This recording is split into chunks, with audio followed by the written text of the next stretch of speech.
History Month is not limited to a month. Every day it flows through time, through neighborhoods, and through ordinary people who did extraordinary things. Learning Black history helps us understand where we come from and how Black people helped to build the world we live in today. As we share stories of Black heroes who were inventors, leaders, artists, doctors, teachers, and so on, we see that we can be brave and confident to dream big too. And just as we try to do with every Black History celebration, we thank those who came before us to show us the way to our greatness.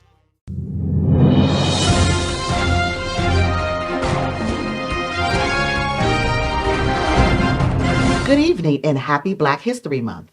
Today's special report comes from the Hill District of Pittsburgh, a neighborhood where faith, education, innovation, and resilience help to shape America. A few of our Ignite News reporters are standing by at historical landmarks, helping us to commemorate just a few spots that made the Hill District a vote of human greatness within the African American community. We begin with a place once built by vision and a strong-hearted community. Let's join them now on location.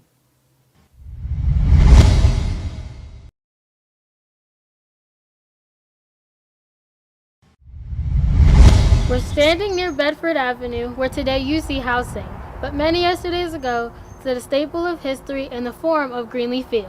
Greenlee Field was one of the only Black-built and Black-owned Major League Baseball stadiums in the United States. It was a dream of businessman Gus Greenlee, owner of the Pittsburgh Crawford. Construction began here in 1931 during the Great Depression. The stadium opened on April 30th, 1932, costing Gus Greenlee $100,000 and could hold 7,500 spectators. The field became home to the Pittsburgh Crawfords, built in the Crawford neighborhood of Pittsburgh. With Gus Greenlee's strong desire to win, he put together a team that included future Hall of Fame stars such as Satchel Paige, Josh Gibson, Oscar Charleston, Judy Johnson, and Cool Papa Bell. Greenlee Field was one of the only stadiums in the country designed and owned by African Americans. In August of 1932, Greenlee Field hosted its first night game, and a month later, the lights became a permanent fixture. This happened years before the same would happen in any other Major League Baseball stadium. The Crawfords found success in the league until 1937 when Satchel Paige led several Crawford players, including Gibson, Bell, and Bankhead, to the Dominican Republic to play less games for more money. Due to a loss of talent, the team gained a losing record for the 1937 season. They snapped back with a winning season in 1938. Unfortunately, with the population growth and Pittsburgh Housing Authority seeking flat land to build upon, Greenlee Field was sought out to be the perfect place to build. Under strong pressure and failed negotiations, Gus Greenlee was forced to sell the land for only $38,000. Demolition of the field began in December of 1938, beginning development of what would become the Bedford dwellings. While this was a devastating blow to the Black community and the pride that they gained through the accomplishments of the Greenlee vision, this field still represented opportunities, possibilities built by Black hands for Black excellence. Today, Bedford dwelling stands here, but the legacy of Greenlee Field and those that built its amazing history remains to remind us of what can happen when people are given an opportunity and a community comes together to support. It is amazing to know that the conversation about the amazing Negro National League of Baseball couldn't happen. Shouldn't happen without mentioning the amazing Hill District.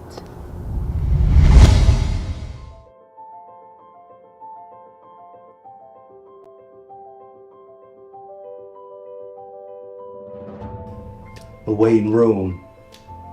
I remember that day like it was yesterday. But we way too old for that to be true.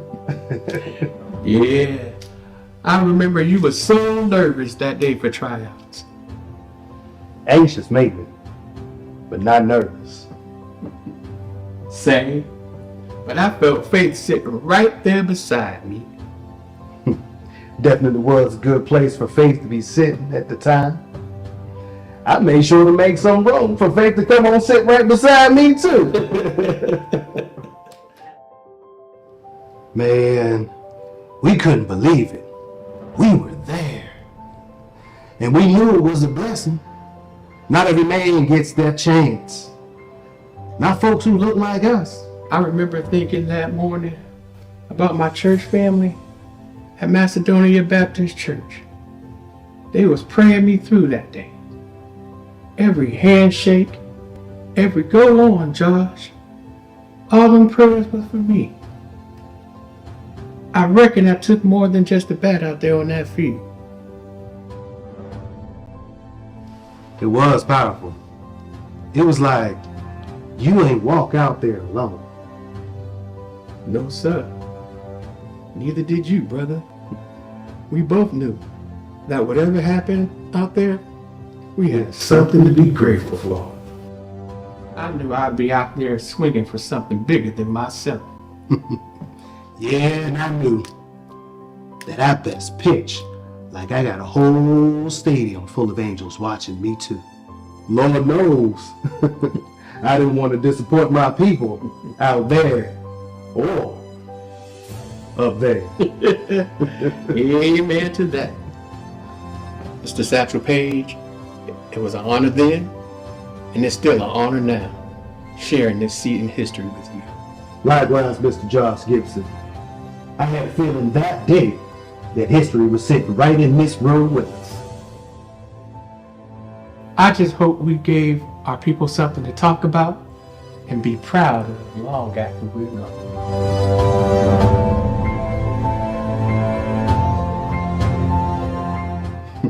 I bet my fastest pitch on it. I do believe we did.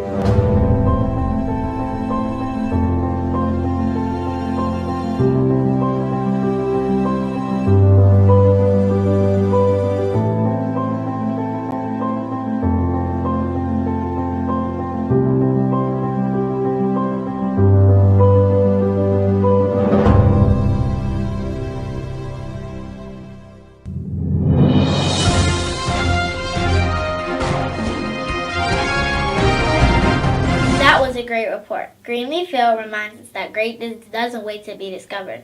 It is often built right within the community. When we understand the value that what came before us, we learn the value the opportunities we're given today, while recognizing our responsibility to create opportunities for others.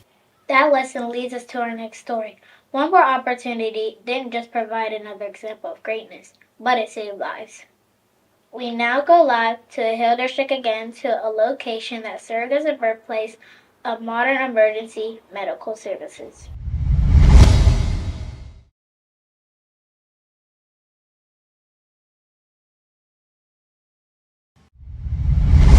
Good evening, I am Janice Rogers. And I'm Daniel Tate. Oh, and I'm Clarence Brown. I live right up the street up there.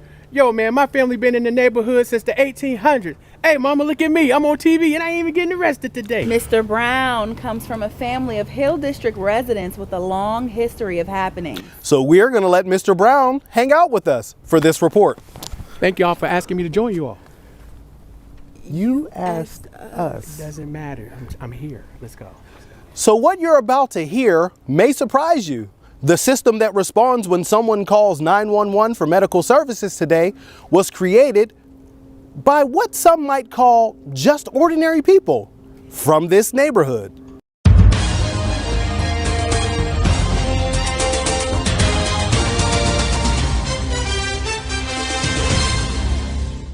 In 1967, the Freedom House Ambulance Service was formed right here in the Hill District. The first group included 25 black men that many called unemployable. That's true. Man, my great-grandfather told me that some of them didn't even finish high school. Some of them had criminal records. Some of them didn't even have jobs for years.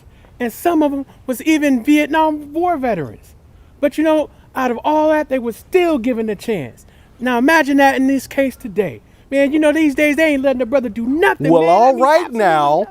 Now, under a rigorous training program developed by Doctors Peter Safar and Nancy Caroline, these men were given an opportunity to complete a 32-week, 300-hour training program, learning modern pre-hospital practices, which included CPR, defibrillation, intubation, advanced first aid, nursing, and emergency driving.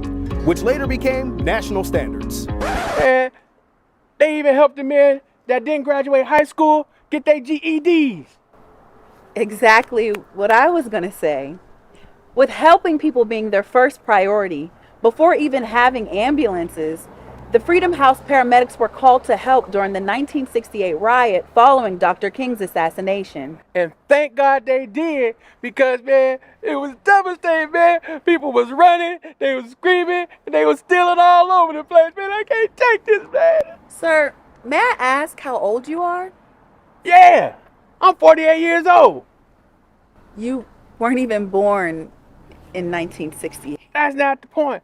I must have been watching it on TV or something. I was in school or something. I don't know. I was just devastated, man. I can't take this. Right. In their first year, amidst racism and being heavily underfunded, Freedom House responded to nearly 5,800 emergency calls and saved an estimated 200 lives. Their response time was less than 10 minutes. That's right, 10 minutes. Now where they do that at? Right here in the HILL, baby. We did that, because you know it ain't no emergency service coming into the hood that quickly, even in the past or even in the present. Freedom House was shut down in 1975. The city, mostly white, took over emergency services and called it Pittsburgh EMS. With this change, the very people who built the system were pushed out. What was built through this amazing program didn't stay in Pittsburgh. Freedom House became the blueprint for EMS systems across the country. The Freedom House EMTs were not just community service, but a medical revolution that outperformed established systems of the time. So when you hear the name, remember that it happened right here in the Hill District. Hey man, that was beautiful. Did anybody ever tell y'all about the man that used to call in about the craziest thing? Let me tell y'all something. So this man used to call 911, right, man? He was asking about these eggs, and he was asking about these squash there, man. He was just doing all types of stuff. Man, he was trying to get this emergency, you know what I'm saying? So just...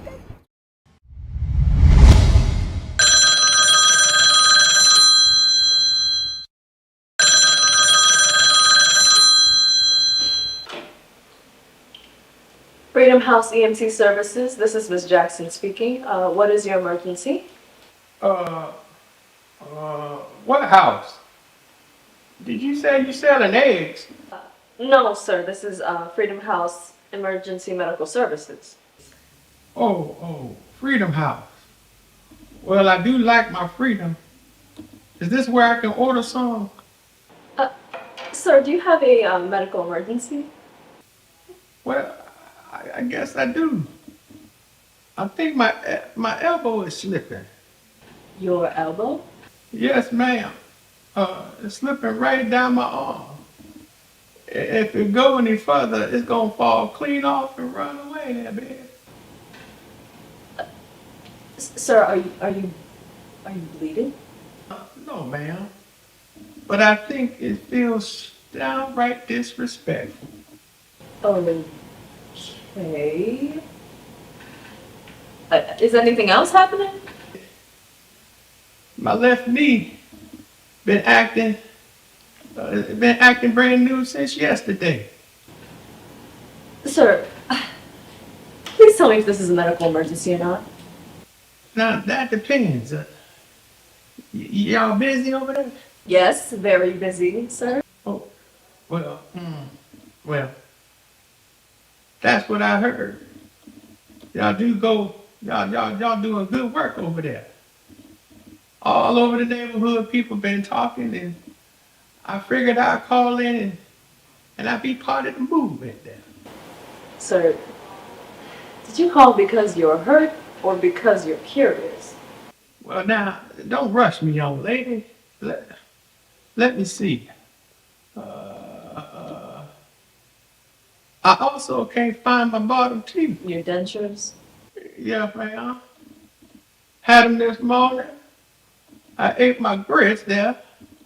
Smiled real nice at myself in the mirror. Next thing I know, gone. Might have wandered off like my elbow there. Sir, Freedom House does not retrieve missing dentures. Well, that's a shame, cuz I was hoping y'all could come look up under the couch for me. I checked already, but my back said said absolutely not. I'm sorry, Mr. Sorry, what is your name? Otis Brown. Been Otis Brown since 1912, and it ain't changed yet.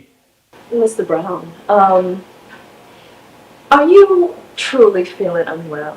Or do you just want to tell us that you're happy to hear about the Freedom House?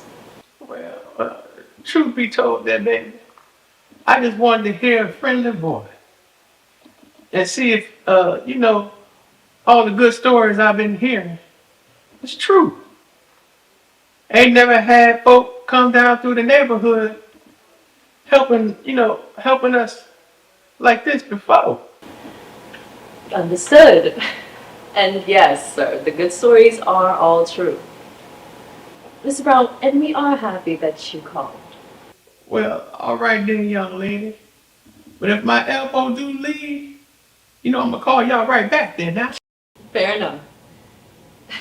And if you find your dentures, I'll smile real big, and I'll even think of y'all. all right, well, you take care now, Mr. Brown. You too, Debbie. Miss Freedom Eggs. Lord help me. Freedom eggs.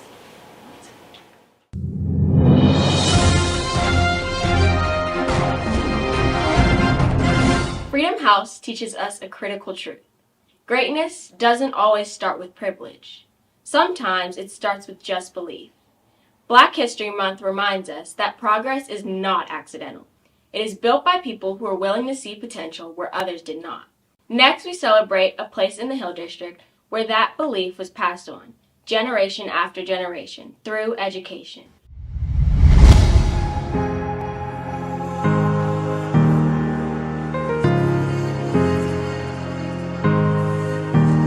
Education has always been the cornerstone of the Hill District.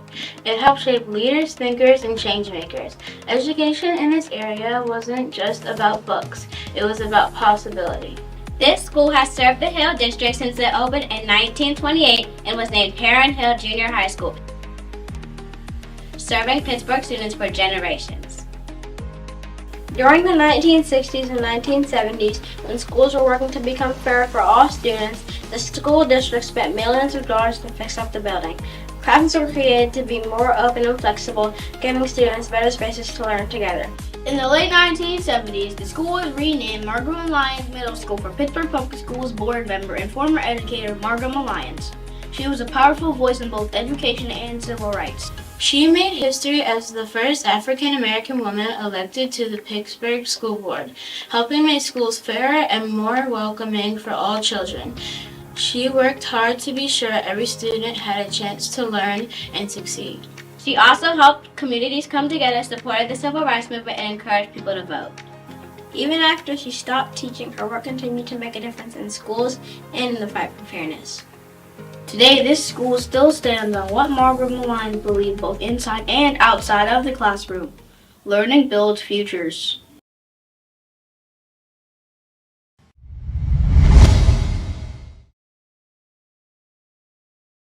Okay, everybody. For Black History Month today, we're going to talk about this person. Does anybody recognize the name? Her name looks like a rapper, like Lil Millions. Oh yeah, she does. No, she was not a rapper, Taylor. But her name does sound like she got bars, though. She had books, not bars. Wait, was she a lady who invented $1 million? Because her name is Millions. No, I don't know if we can actually say someone invented money. Well, someone had to, Miss Carter. We'll talk about that another day. And actually, her name is pronounced Millions, not Millions. Oh, I've heard of that name before. I think she was important at Pittsburgh schools, like a principal or something. You're getting warmer. Wasn't she one of the first black women to work in education here? Yes, she's what they call a trailblazer in education. Trailblazer? So she was a firefighter. No, that's a fire blazer. Wait, didn't the school get named after her? Yes, Lyons Middle School is named in her honor. Hold up, so she got a whole school, not a rap album? Correct. She helped make schools fairer for Black students, right? Exactly. She worked hard to make sure Black children were treated equally in schools. So basically like a boss? Yes, a real boss. Like a history boss? Like a change the system boss. I also heard she helped people even after she stopped teaching. She sure did. She worked in the community and helped make big decisions in education. And that's cooler than a rapper. Yeah, but if she was a rapper, her name would already be fire. Well, if she was a rapper back in her time, Margaret Lyons would have used rap to educate and change lives like she did. And that's legendary. And now we're going to watch a documentary to see why learning about people like Margaret Lyons matters. I still say she could have been a rapper. Yeah.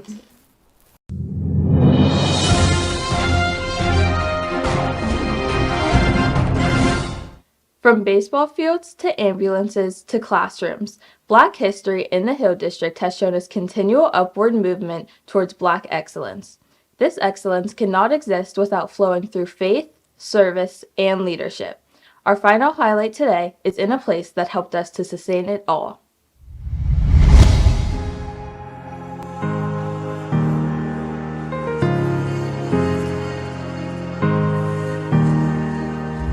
Before we jump into the facts, let's take a moment to learn about a place that has shaped faith, service, and leadership for more than a century.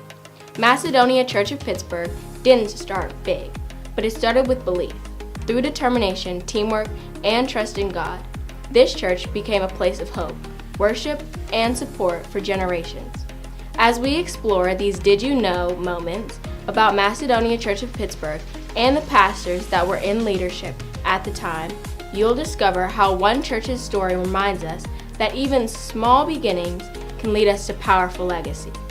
Let's start with the first pastor, Reverend Mac Hawley, who was the leader from 1903 to 1910. Did you know Macedonia Church of Pittsburgh started with just 12 people?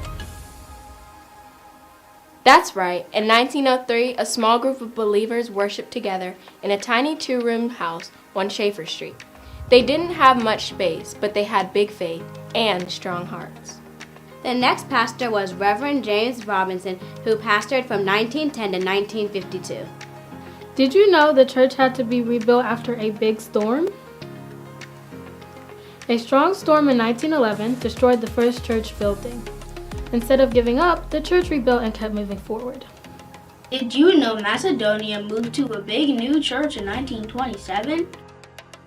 As more people joined, the church needed more space. On Easter Sunday, the congregation moved into a large and beautiful building that many still recognize today. Did you know the church was designed and built by Black excellence? The building was designed by the first Black woman architect in Pennsylvania and paid for and built by Black workers, something very special during that time in history. Did you know the church grew to 1,600 members by 1944? Many families moved north for better jobs, and Macedonia became an important place for worship, support, and hope in the Hill District. After Reverend Robinson came Reverend A.L. Salmon, who pastored from 1952 to 1953. Even though he was pastor for a short time, people remember him for his gentle spirit and care for the church family. The next pastor was Reverend Dr. William J. Harvey, who pastored from 1952 to 1966. Did you know the church grew in both size and spirit during this time? Dr. Harvey studied hard and helped make the church stronger in how it worshiped and in how it was organized. More people joined and the church learned better ways to work together and grow in faith. The next pastor was Reverend Alfred L. Pugh, who pastored from 1967 to 1987. Did you know Macedonia helped people in other countries? The church started a school and a nutrition center in Haiti to help children and families. This, of course, being in addition to local supports created such as housing, food, programs, and even radio ministry to reach people all over Pittsburgh. The church budget grew, and new staff were added to help serve more people. All of this was needed because with the help that was provided, the congregation grew also. Reverend Jason Barr Jr. came next, and he pastored from 1988 to 2012. Did you know Macedonia grew to over 3,000 members? The church had 3 Sunday services and more than 50 ministries to help people learn, grow, and serve. Pastor Barr helped create organizations that supported education, housing, and community programs in the Hill District. And last, but certainly not least, from 2012 to present, Macedonia has been extremely blessed under the leadership of Pastor Brian James Edmonds. Did you know Pastor Edmonds trained at Macedonia before becoming pastor? He learned and served for years, helping to lead the church during challenging times. Through the Pastor Edmonds' teaching, Macedonia continues to focus on helping the people of God grow in faith today. Leading the church through a global pandemic and increasing the membership and outreach efforts while the buildings were closed. Establishing the Give 100 initiative that has empowered over 50 nonprofit organizations with over $300,000 of community-focused investment. The church's mission is to develop dynamic disciples, helping people live with love, faith, and purpose.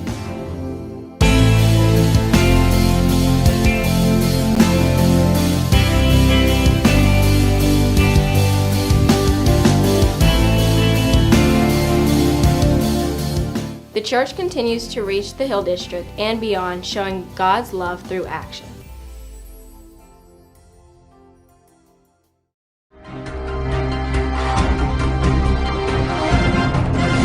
Today, we didn't just observe history, but we wanted to remind our viewers that legacy and its influence is not only a thing of the past.